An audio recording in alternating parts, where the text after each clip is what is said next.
Step 10 for sex addiction. That's our topic today. If you haven't subscribed, please do. And if you have a question, please do that. So stay tuned as we dig into step 10.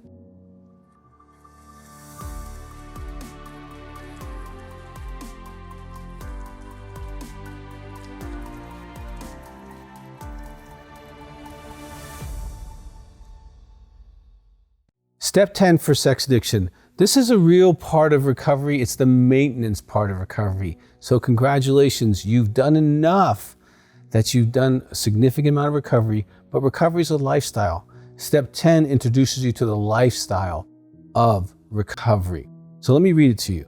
Continue to take personal inventory, and when we were wrong, promptly admit it.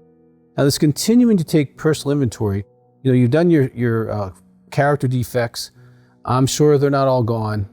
So you might want to pick one or two, keep track of that, but also just kind of evaluate your day on a day-to-day basis. Did I say or do anything wrong today that, I got that feeling that, oh, I shouldn't have done that? Okay. Be aware of that. The fact that you're spiritually mature and emotionally mature enough to get that feeling is huge. Congratulations.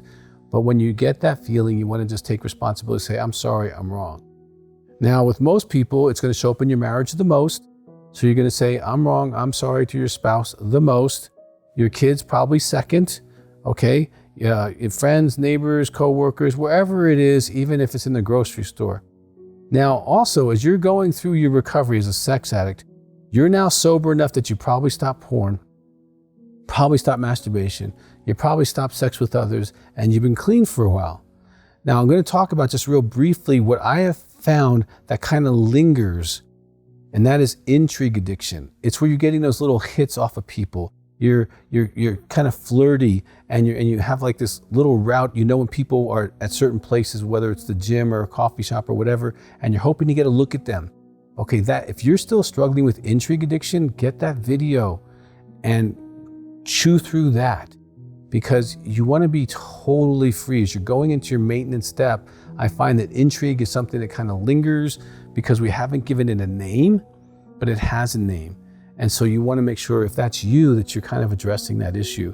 Now, when you're wrong, promptly admit it. Don't wait 24 hours. Don't wait a week. Don't think about it.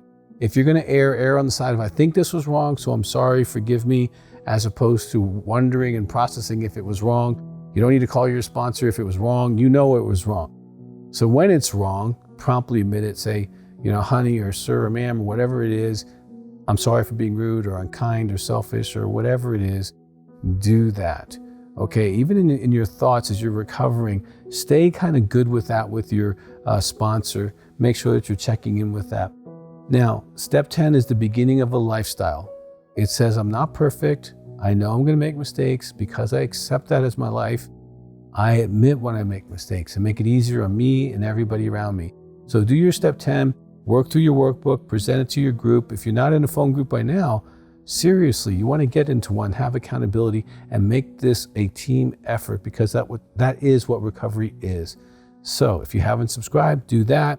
If you want to send a message to us, please do that. We'll get to it as soon as possible. Thank you.